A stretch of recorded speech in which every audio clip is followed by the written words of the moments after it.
Welcome back, travelers, to Season 1 pilot of Thearion Vega Origins. In this episode, our adventurers continue their search for answers to what just happened to them. If you want to hear more about each player's experiences, please listen to their Session 0 recordings. Without further ado, let me introduce our party. There is Narok, a dragonborn fighter played by Gixer. Next, Belshir Glitterbit, a gnome wizard played by Snoween. Also Calliope, a human sorcerer played by Sam N. I would say last but not least, Szechuan Somervale, a furball druid played by Howl, but that wouldn't be accurate. See, in this adventure, there are always others called back home for the first time to Thearion. When we last left Narok, he had just escaped a very pointed encounter with his old gang members. He had escaped with the help of the traveling fabric merchant. Narok took the reins of the cart as the old man slept off his near-death experience, and he was told to head to Olabar, the next stop on the Greyvale Run. As they traveled, Narok spent the trip reliving the last 6 hours. Who was that old woman? What did she do to him? What did she do to me? Or what did I do to myself? Looking east and hearing a humming that it seemed only he could hear, the next thing he realized was his eyes staring at a leaning signpost pointing to Olabar to the north. As he turned the cart to the north, his head turned to the east. Wait, there were two songs. One still in the east, and now one coming from the north? He was confused, and even more as he entered the town. It wasn't much of a town at the moment. There were makeshift stores and shops, and one would think that maybe it was a tournament that was in town. There were well-equipped adventurers out seeking fame and fortune in an expansive catacomb system that was recently discovered, in the past 2 years, recent. There was the main building that looked to be the entrance, but the humming to the north had stopped as he had entered town. Narok's gaze passed to the entrance where there was a lot of activity and also something that caught his eye. Amongst all the gruff men and people standing around, there was a very colorful gnome standing out front, sniffing the air and kind of looking to the east. And their eyes met. Narok was thinking, maybe the humming was coming from in there. There was a lot of adventures and a lot of activity.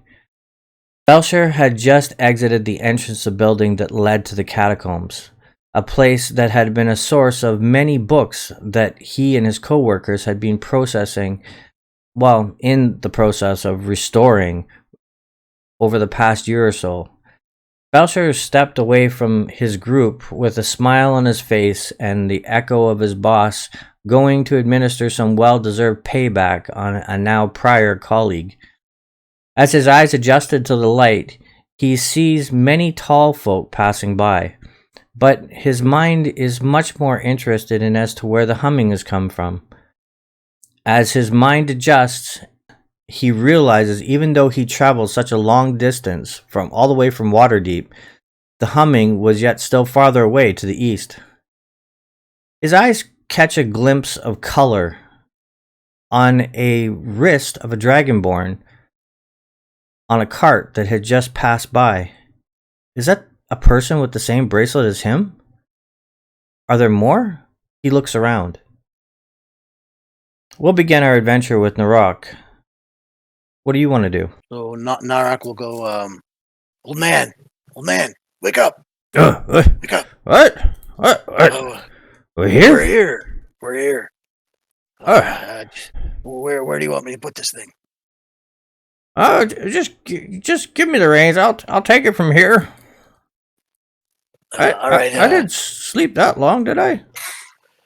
You slept most of the way, but that's fine. I like the quiet. I need some things to think about. That old lady I talked to you about, she gave me some things I need to think about. All right. I don't know what old lady you're talking about, but yeah, yep. Have a great day. Thanks for the. Well, No. before you go, yeah, do you don't know of any place around here that might be looking for some work? I'm looking for some work, and well, I left all my stuff back there, so pretty much I got nothing on me except for well, what I have on my back in my pocket. And he puts his hand in his pocket, and he turns and he looks at his palm, and he puts it back in. Sees he only has a couple of gold and some silver. Well, I just got here myself, but you know what the cart looks like, and if I get any heads up, if I happen to see you, I'll let you know. All right. Well, I appreciate the ride, and let me hitch a ride to what town is this? Where are we? Um, I'm he ready to kind of go. looks around a little bit, and Orlebar, All right. Or the bar. Well, thank you Orlebar. so much. And he waits for the old man to pull the cart away. I think Belcher's kind of looking. Well, one looking at the cart because he'd come outside in hopes of finding somebody that would be heading farther east to Lelorc because he really doesn't want to go by himself. One, he's not really traveled a whole lot, and two, well, he's small, and out in the wilds, just doesn't want to be by himself. So he's kind of watching the cart, particularly watching the dragonborn that seems to have the same colors on his wrist. Um, just watching for the moment, though, not really approaching anybody just yet. Would Narok notice? Could he do a perception check to notice if he's being watched? Yeah, definitely give me a perception check. Yeah, you can get some audio cues as to how good that roll was. Yep. Anyways, so yeah, you look around and you don't see anything that you're looking for. Okay. So as the cart pulls away, Narok will look down at his wrist. He'll lift up his sleeve just a little bit to see if it's still the same, and then he'll try and he'll pull. If it's still the same, he'll pull it back and look around, and then start walking towards wherever he thinks there's might be either a caravan leaving town or a job somewhere, or even both. Maybe he can somehow protect the caravan wherever it goes. Well, So there he's going to are go off and look for some kind of employment, okay. temporary employment. There are a lot of people that, judging by the clothing and their gear and whatnot, they look to be like adventurers, and they're coming. Some are going in, some are coming out from the building that you had passed by. So The building he's walking to is the one that Belcher Yeah, has come out of, correct? correct. Okay. So Nark will he'll stop just before he gets there. He'll look around. He'll look to did you say the west or the east? The east, and then look just down east. See if there's anything that he can see, something unusual, somebody looking at him. He's always worried that someone's going to recognize him, so he's always looking for people who are looking right at him. Right. So They from the east. You don't see anything, but Okay. Looking around at kind of other people that are around, are Mhm. there any other Dragonborn, or is it just Narok? No, there are no other dragonborn around. All right. So Belcher will walk a little bit towards Narok, Mm-hmm. and in Draconic, ask him if he hears the humming. So you see a small, very colorfully garbed gnome walking towards you and speaks in your native tongue. So he's dressed very colorfully. Yes. And what do you say? Do you hear the humming? And Yeah. he kind of looks. He looks down at you and he goes, "Humming? What do you mean humming? What kind of humming?" And he'll do like his best to kind of hum along with the tune that he's hearing, and maybe for 10-15 seconds, and then like that.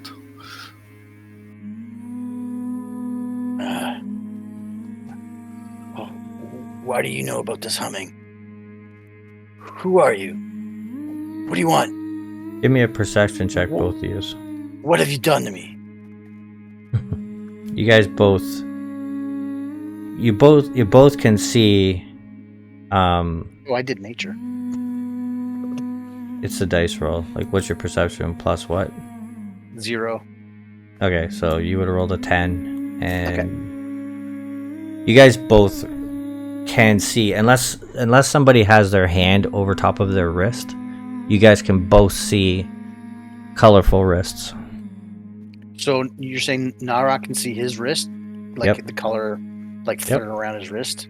Yep. Yeah, but Belcher's not really tried to disguise it at all because, well, he's dressed in the bright colors and everything, anyways. So it just kind of matches his clothes. So does Narok see these colors on his own wrist? Yes. Okay. I just want to be clear.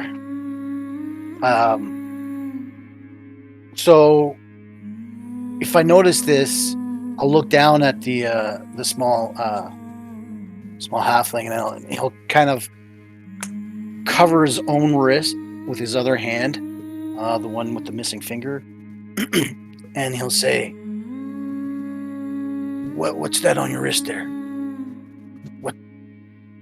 Who are you?" As Nalrock takes a step back, ready to either bolt or fight.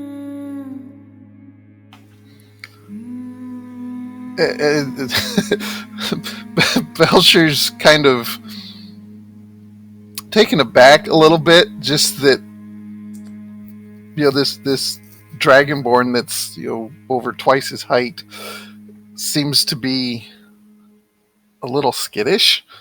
Yeah, Narok is about 6'5". Yeah, so yeah, he's pretty tall for a dragon. Belcher is 3'3", so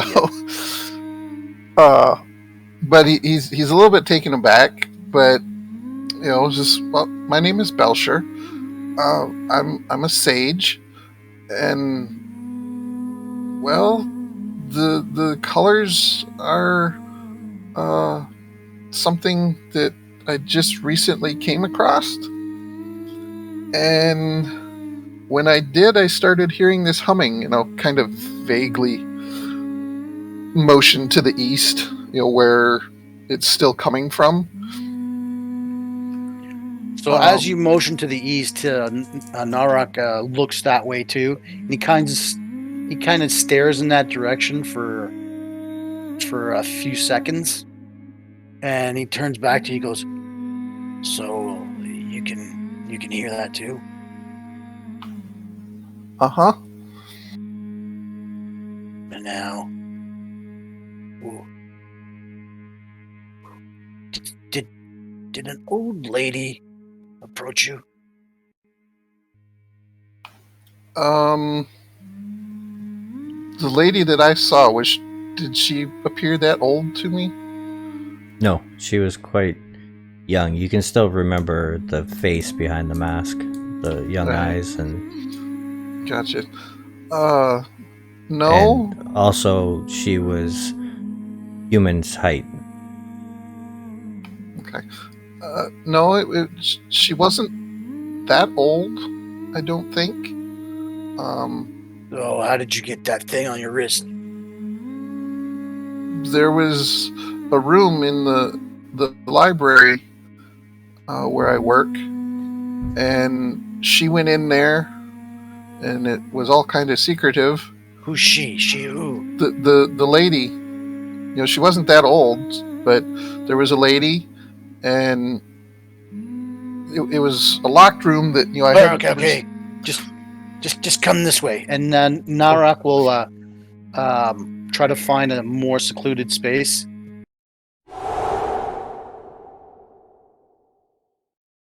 While they go and find a secluded place to talk, we'll jump over to Calliope, who has been walking east out of Parnas, following the humming, almost in a trance because anything else caused her too much mental pain. She has finally escaped Parnas, her so-called family, and is finally alone.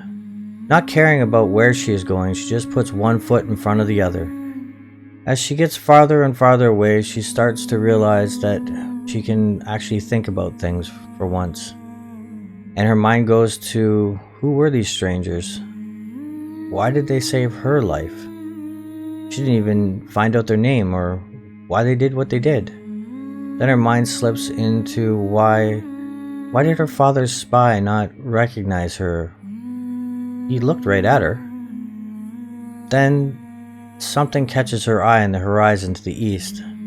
She continues to walk and then eventually notices that the humming to the east has stopped. She pauses and looks to the west. Yes, the humming's still happening there.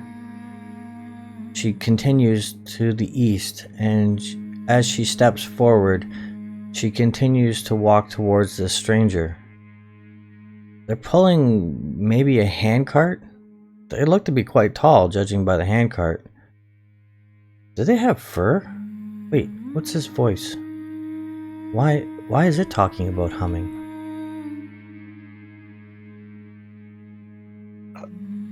Hello. Who are you? My name's Shizwan. I'm you? Calliope. I'm Calliope, and I'm baffled. I believe I've been trying to find you. I've been walking towards this humming, and it has led me directly to you as I kind of lift up my wrist to show. Szechuan realizes that the humming that was really loud has stopped, and is the lighter sounding humming is still coming, but past this person that's walking towards you. And as you, Calliope, are walking towards this creature, or this person, the humming stops. Could you describe your character a little bit, please? So I'm covered in very fine, pale white, stippled fur, like a cow. I'm about 6 feet tall. Pale, like reddish pink eyes, and a silvery mop of like short, shaggy hair. I'm an albino furbolg. Yeah, I've got a very broad sort of like bridge from my eyebrows to my nose. Yeah. Are you my guide? I have no idea. I have had a very strange day. People in the woods and the humming, and I'm not entirely sure what's going on. I too have had a strange encounter myself, one that I wouldn't believe if someone would have told me mere hours ago. But can you hear? You can hear this, right? You can hear the voice? Yes, it's coming from behind you to the west. Well, it was also coming from this direction, and now that seems to have stopped.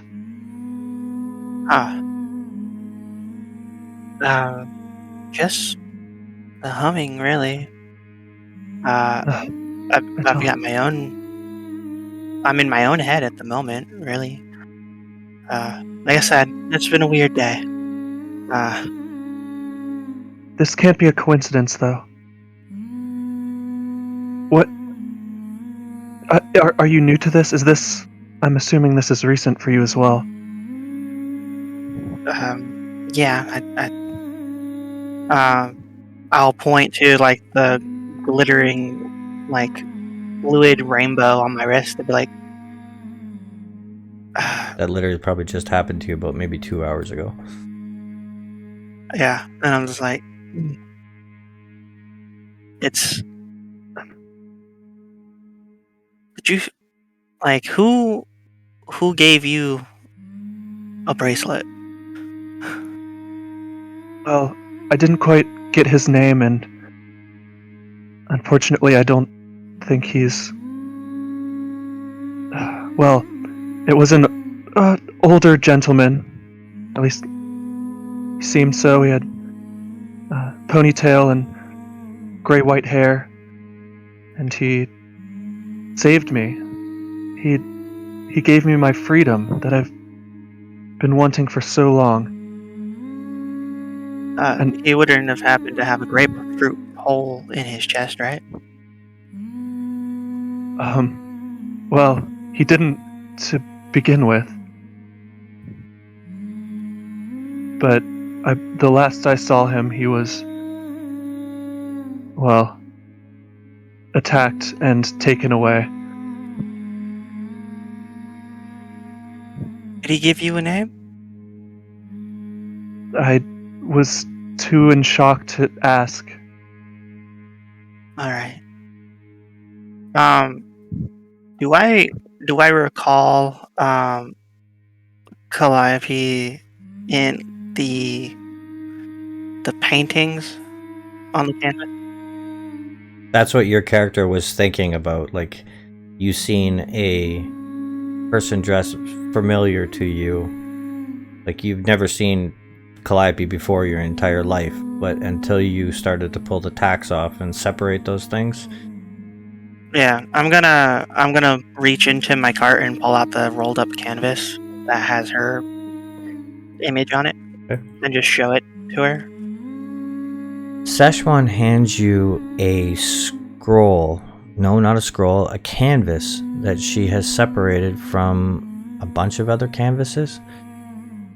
And as you take the painting in your hand, you realize it's a painting of you, and also Krust walking behind you.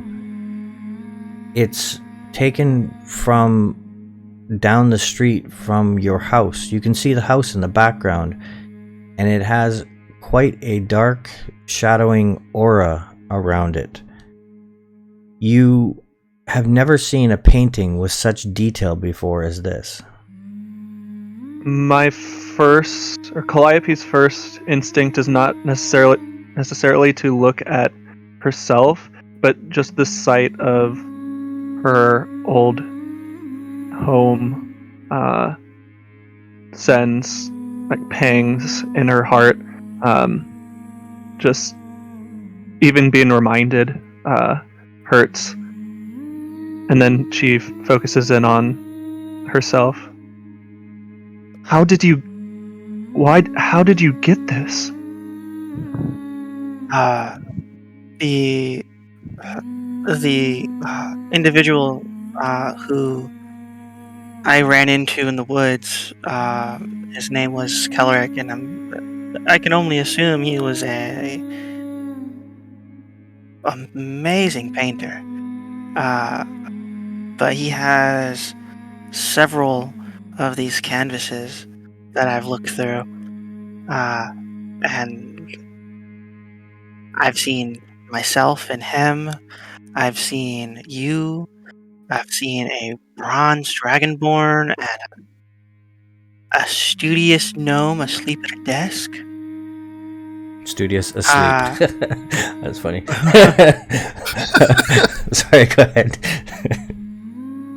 And and him dying right behind me. I don't know exactly how, but he vanished into cotton fluff and drifted onto the air. So all I have left of the encounter is this prismatic marking on my arm and his green cloak.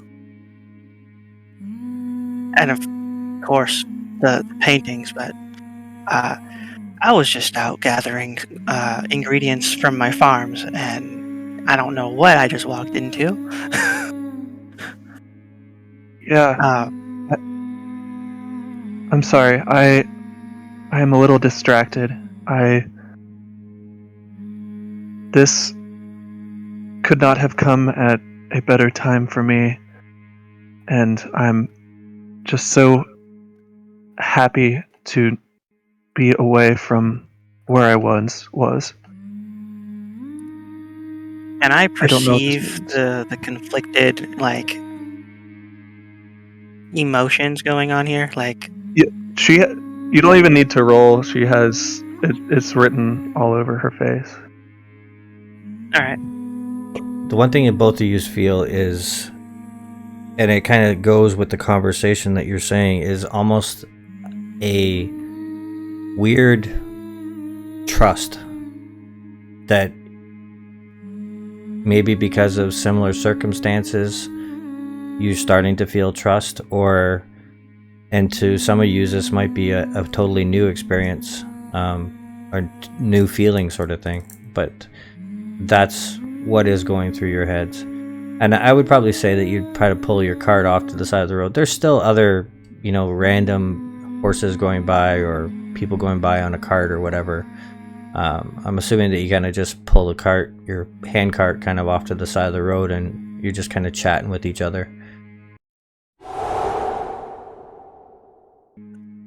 So as we walk and get there to the creek that's a little hidden away from most of the people, he'll turn to the gnome and say, "Well, so tell me."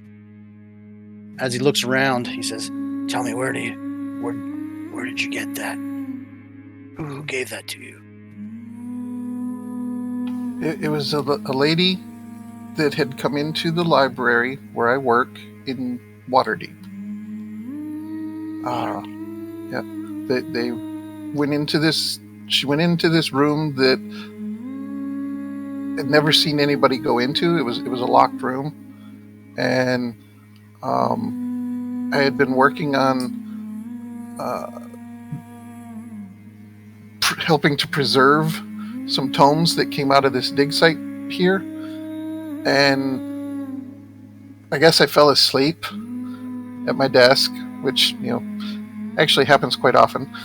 But when I woke up, the door was open, and it was a locked door, that wasn't anymore, so I had to kind of go check it out. And I went in there, and there was a book, which I actually still have with me, and this bracelet that had these colors on it. And then there was a lady in there, which is kind of weird because I know I'd seen her go in there. What did the lady look like? Well, I really only saw her eyes because she had a hood on. Did I see her hair at all? I don't remember. No, okay. But you had to look up to her. She must have been standing like 5.5 feet tall, somewhere in there. I think she was a human. Human? But I didn't really get a very good look at her. So this human woman gave you the wristband there. Well, it was just sitting there, and she kind of said some things about it, and just me being curious, I wound up taking it with me. And when I put it on, I started hearing the humming, and I'll kind of gesture that way again. And As you gesture, he looks toward that way too, and kind of pauses for a second in that direction and looks back. and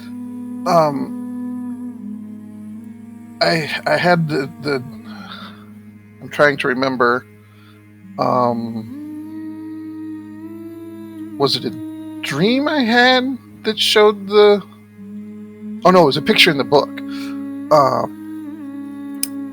So I'll Belcher will look around, and if there's nobody really around, he'll pull out the book and hold his wrist over the lock and open it to the page with the picture of the, I can't remember if it was a chapel or a temple.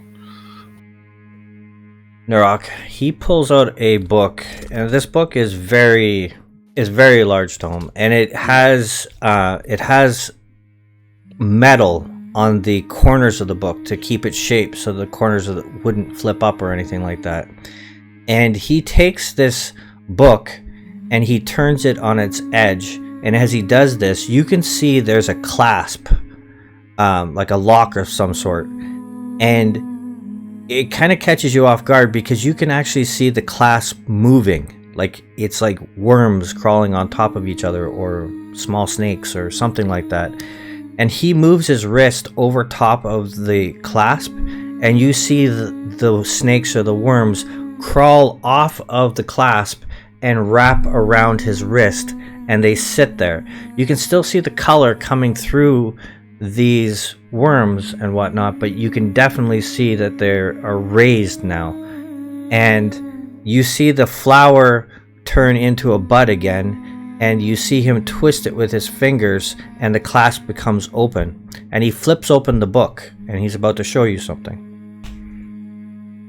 So Narok watches all this very intently. Kind of his eyes go a little bit wider, and then they crease up just to see if there's anything that's gonna, I don't know, that he can realize about what's going on.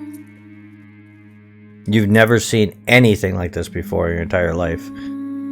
There's strange symbols on the front of this. You're assuming it's some sort of language since it's a book. As he opens the page, you can see like there's a protective page, and you can see like a repeating pattern on the inside of this protective page. Then he flips over and you see a blank page. Okay. So yeah, I'd be flipping to the page that I see the picture of the temple or church, whatever it was. Yep, you can see it. And I point at it, and it's like I saw this. Does Narok see it? You see a blank piece of paper. So he looks at the he looks at where he's pointing, and he looks back to his face and says, "You saw what? A blank piece of paper? This whole book is blank." What do you mean? I'll flip back to the first page. Mm-hmm. That initially had some words, and do you see anything on this page? Nope. There's nothing there. So, wait. So you're saying that you see symbols or pictures on these pages?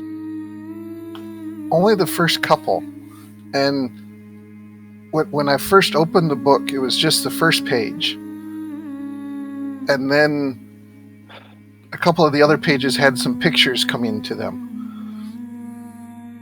This lady that gave you this book, did she say anything else? Did she do anything else? Technically, anything she else didn't give it happen? to you. Well, he says he gave it to her. No, I know, I understand that, but I'm just saying. Yeah. No. Just kind of says reminding him. This lady that gave you this book, did she say anything to you? She tell you? Did anything else happen? Well, my boss kind of came into the room while she was talking, and she disappeared. And I kind of, took the book. Oh, wow, I stole something. Wow, I've never done that before. Oh, okay. But yeah. Hey, Yeah, as Belcher says that he's never stolen anything before, Narok, if he looks up at Narok, he'll see like a small grin on his face. I think he'd be more looking inward at that particular Yeah. moment, just the realization, oh wow, I actually stole something. But then when we'd left the room, this cloaked figure attacked my boss. And Wait, hold on. Yeah? What do you mean cloaked figure? it was a cloak, and it seemed to float. It's like it didn't have any feet, and it made a really awful scream. It was actually kind of scary, and it attacked my boss, and he fell down, and then it kind of sat there over the top of him for a minute. I don't know what it was doing to him. And then this other person appeared. And Narok, once Belcher says that this other person appeared, he'll say, was it a female with an arrow or a bow dressed in, and describes the armor. Does it match the armor the one that I saw? Yeah. So yeah, it's like, yeah, that sounds like the person that and this cloak figure, while he was standing over your friend, did your friend seem to, I don't know, wither? Yeah.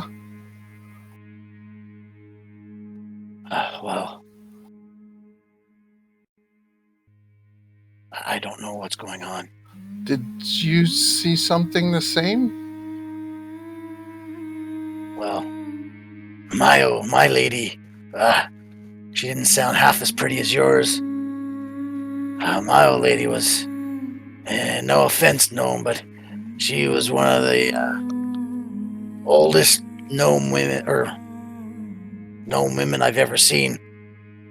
She had warts all over her nose, but she's the one who gave me this. And he raises his arm and shows him the bracelet. Mm-hmm. And well, she gave me a ride out of town, and then the old guy I was traveling with, well, he got attacked by one of them cloak guys too. And that strange woman figure with that bow, I'll never forget that bow. Well, she shot at it. Well, this cloak thing was screaming its scream, and well, I've never felt a paralyzation like that ever. Never, not in my whole entire life. Oh, I know. When the lady came out and shot the one that was with me, it actually came towards me, and I actually used some of my magic on it, but it didn't really seem to do anything. But then she shot it again, and it was like the cloak was empty, and it just fell on the ground. So why us? But that's my question. Can I give Calliope a good up and down, like a good look over? Oh, Does she sure. seem like weathered in any way, like dirty, hungry, anything?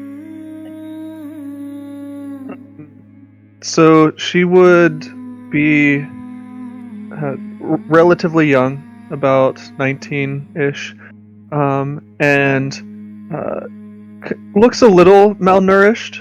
But with all the like woolen clothes, you can't tell too much. He keeps a pretty neutral appearance. She does have long brown flowing hair coming out of the now upturned hood of her light blue shawl. But other than that, she's relatively unassuming and not very noteworthy. Okay. Her facial expression is a bit stern and not very open and welcoming. Although at this moment, she seems to have found a little bit of trust that she didn't really realize that she had at the moment. While we're here, do you need anything? I'm sure we have a lot to discuss. I'm not entirely sure where to begin, but I always like to start with food. I've got plenty of things here: edible mushrooms. I've got herbs. I've got water. I actually I've forgotten myself along this path. I haven't eaten since. Well, actually, I didn't even eat before leaving for the market. And at that moment, her stomach growls a bit. I've just been walking for the majority of the day. Yes, I could use a little bit of refreshment. Yeah. No need to stand either. Feel free to hop in the cart and take a seat. She scarfs down some of the food that you offer. So, what should our goal be now? I guess I don't even really know if you have a goal. I'm just trying to get away, and I guess find my purpose, my new purpose that I've been given. Yeah. About that.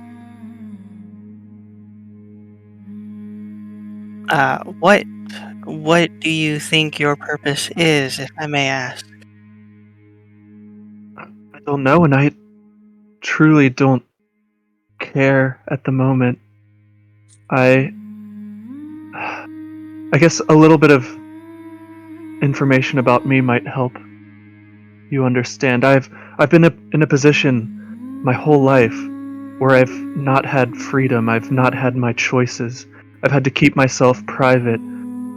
Keep myself from saying the wrong thing or fear things happening to me. And I was given the choice of freedom or to keep my normal habits, my life. And while I had been searching for some way out, and this was the opportunity. So forgive me if I haven't realized or tried to think about what is expected of me right now.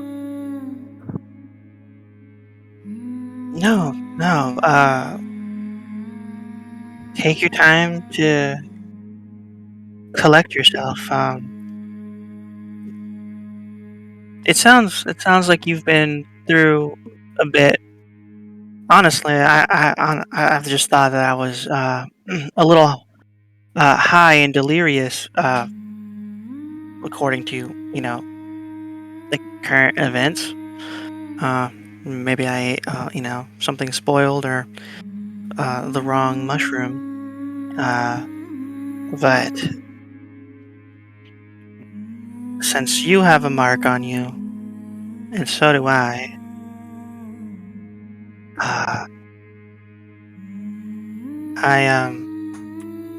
I'm at a kind of a loss for words as to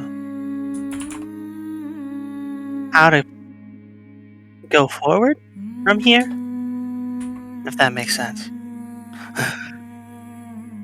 I think Calliope would be going under the assumption that Sichuan could also hear this, and she's picking up on like kind of what it is, like a little bit of surface thoughts or something along those lines. So she's kind of like her face drops a little bit, and looks skeptically at Sichuan. I'm sorry, I've forgotten myself. But are you curious? Do you have ideas? Not really. I was just gathering supplies so that way I can keep my business afloat, and I gesture to the cart. You have an option? Were you given a choice? It didn't feel like it. This man kept talking like I have a higher purpose, that I have never truly slept, that,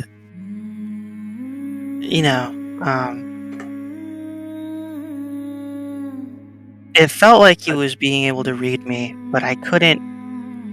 I was so baffled by the encounter that everything happened so fast. And again, he had like a golf, like this gigantic hole in his chest, and I was trying to get him help. And as hard as I tried to help him, it seemed truthless. So, Well, I had my experience was quite troubling, and I'm just now realizing all the horrors that I saw, because I saw him get that hole. I was paralyzed, not only by fear but physically, and I couldn't do anything.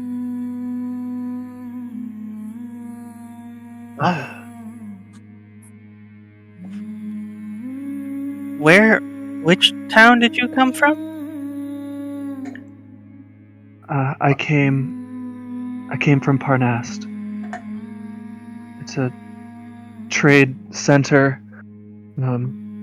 How far away would that be? How long have I been walking? You've probably been walking for about 4 or 5 hours, I would say. And you also know what Parnast is because you were going there to trade. Szechuan. Yeah. That's why I was putting it together. I was like, So I was going to try and take him to the town that he got a hole in his chest from. Okay. Could you explain what happened in Parnast?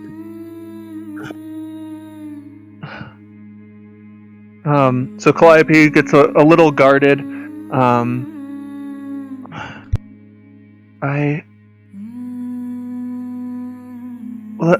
I was out on the town trying to pick up some spices and herbs and other food for my family, and I was trying to find a way out. And as I was doing so, I encountered the man that we've been talking about, and he told me to meet with him, and I did. And he gave me the option of staying where I am, or understanding what I'm supposed to be. And I chose my option out. And there was a hooded creature that snuck behind the old man and caused the hole in his chest. And you said that he freed you? I guess physically not so much as gave me an option. I don't really wish to go into the details right now. Oh, Fair enough. I learned his name. It was Kellerick. So that way, if you want to give thanks to him in any sort of capacity, uh, at least you know who he was, or I think. It's strange because I thought for sure he died. He got taken away by this lady in armor. All in black? Yes. Yeah, I saw her sort of disappear through a portal. I did as Is well. Yeah, and I'll do the I'll turn one make a circle with one hand, and then hold 3 fingers up with my pinky and thumb towards me, and they're like, and she did this quite a bit. Are Does those this the seem same familiar? symbols that she did for me? Yes. Exactly so.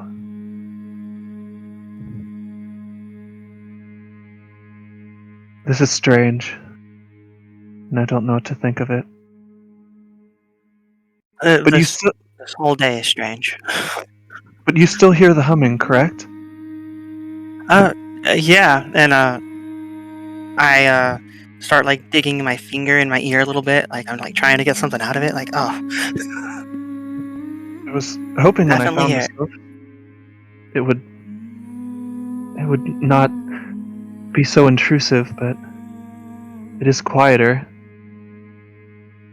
But if I found you here, do you suppose that maybe there's other folk we need to get in contact with? As you're asking that, I'm gonna grab the other like canvases and just like hand them to you all rolled up, and that's where you'll see everything else. Narak goes to Belcher and says, "Why us? Maybe we're the smart ones." You know, were we just in the right place? Well, maybe right place at the right time, depending on what's, where the humming is. I don't think it was about the right place or the right time. Sounds to me like you weren't in the right place at the right time. I think you were picked. I think we were picked for some reason. I mean, That it's a mystery, humming. whatever it is, but I love a good mystery. That humming. You can still hear it, yes? Yep. Off that way. And I heard that humming before I saw you. I think that humming means that there's others like us. Maybe. I don't know why. And he goes, "Do you have any gold on you? Do you have any coin?" I have a few. I was actually going to, and I'll point back at the book, which I'll actually close the book back up since Narak doesn't seem to be able to see anything in it at the moment, anyways. And anyway, the picture I was trying to show you in that book made me think of another picture that I had seen in another book in the library where I work. And I went and looked, and that place that I saw is in Lelork, which is kind of the direction that the humming is coming from. So you're saying that?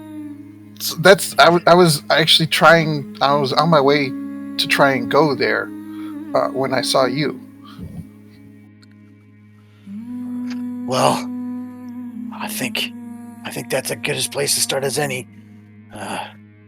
This is all very, very strange, but I can't go anywhere. Unfortunately, I had to leave all my belongings at the. Well, I had to leave them back there, and now I kind of feel a bit naked, if you understand what I mean. Well, I have, okay, I was packing to, come on this trip, so I have most of my possessions, but I don't. You don't seem like the wizardly type, so I don't know that much of my stuff would help you. That's a much appreciated, but I don't think your pantaloons are gonna fit me. Well, that too. But if you do have some coin, maybe I can purchase some protection items. I guess traveling. Where did you say we were gonna go? Lork. Lork, and that's I guess that's where the humming's coming from. So these days, these woods, these roads are not the safest for anybody, and I'd feel much better if I at least had some kind of steel on my side. Would I know? Are there any places that we could get like a sword or axe or something? There are Here? lots of places like that you've been seeing, like in your time that you've been here, sort of thing. Because there's merchants that are selling to adventurers and whatnot. So, not like you're gonna find anything crazy expensive, but it might be a higher price just because convenience for adventurers to grab weapons that they might have lost or had destroyed in the fights and stuff. What time of day is it? You guys are getting closer to, I'd probably say closer to 5 or 6 at night right now. So. Okay. So yeah, he'll look up and he'll look around, say it's getting close to dusk. I think it's safer if we travel during the day, but if you don't mind, I'd really appreciate whatever you can spare in coin. Iron's not cheap these days. I was going to use the coin to try and get on a wagon or something, but if you want to go with me, I think probably I could use it to maybe get you a sword or something, or axe. What do you prefer? Well, was never really good with an axe, but a sword never does me wrong. So I have 10 gold. Is there any place that we would be able to get a sword? Narok reaches into his pocket and he takes out, and what you see is 2 gold. You see a few silver and just a spattering of copper. Okay. So if you guys headed back into, like, away from the creek and headed back towards the merchants and stuff, you could probably catch up with a few of the merchants and purchase stuff. So, does Belcher? Do you like have a purse, or is it like a loose coin? I have a belt pouch. So, what do you do? Do you hand it, like, do you lift it out of your belt and kind of open it up?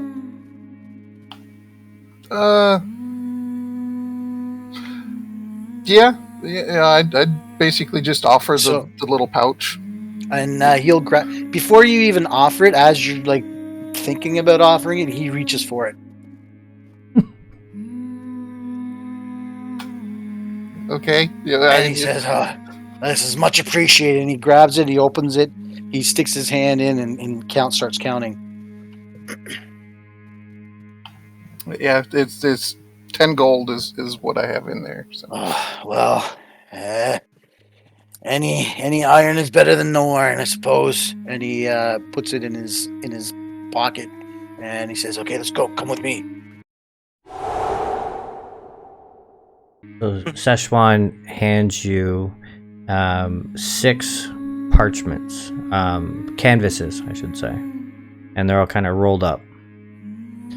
And I'll describe to you what. Give me an investigation check to start with.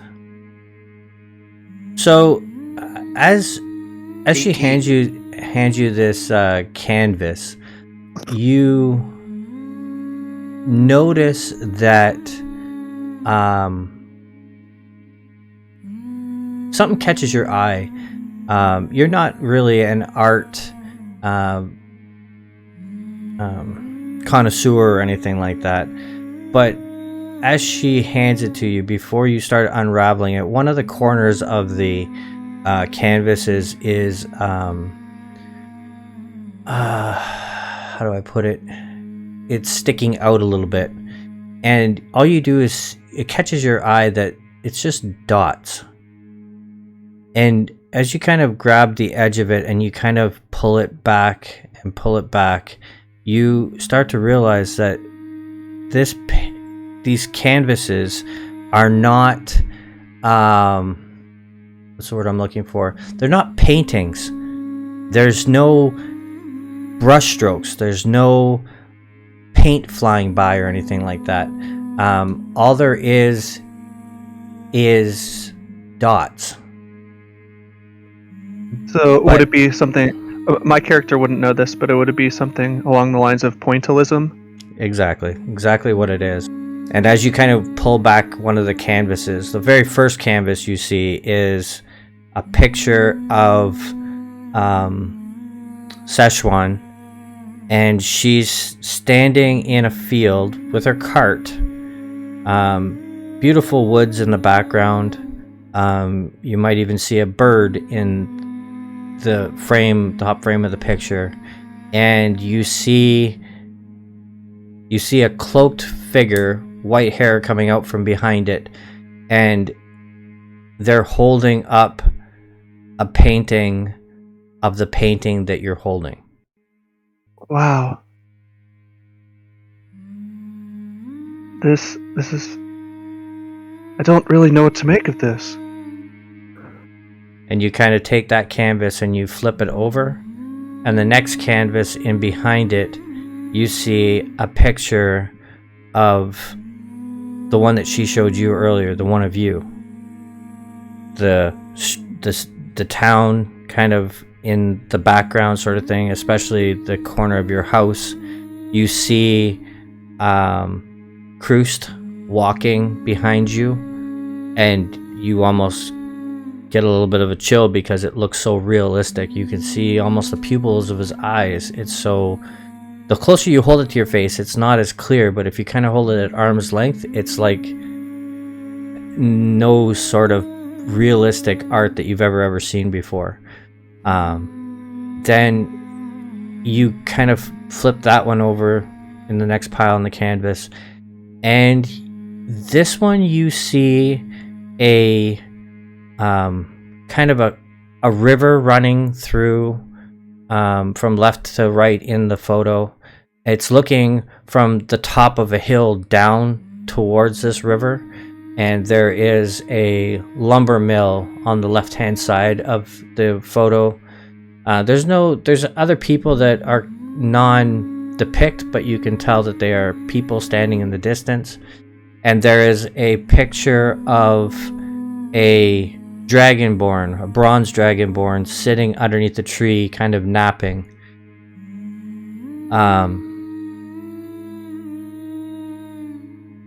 The next one you flip over, you see a picture of the same cart that you've seen in the first picture, the same cart that you're kind of leaning against right now, and you see a cloak that's starting to crumple to the ground, and out from underneath the cape you see kind of like almost dandelion fluff kind of flowing out from underneath it, and it's kind of floating on the breeze, you're imagining, because nothing's moving, but it looks like it could any moment.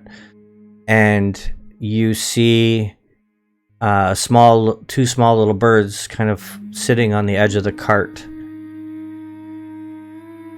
You also kind of see on the ground, maybe to the right or to the left of it, an old piece of clothing laying in the grass. The other thing that you see as well is on the next photo, or the next painting. You flip it over and you see a dimly lit building. It has a bunch of desks inside of it, sort of thing. There are windows, and you can see drops of rain maybe sticking to the windows, like it might be raining outside. You see a very colorfully dressed halfling gnome, not quite sure, with their face laying down on a desk, like they're asleep at their work site, and there's like a floating orb next to the desk. Then you flip to the last piece of canvas in the stack, and you give me a wisdom check.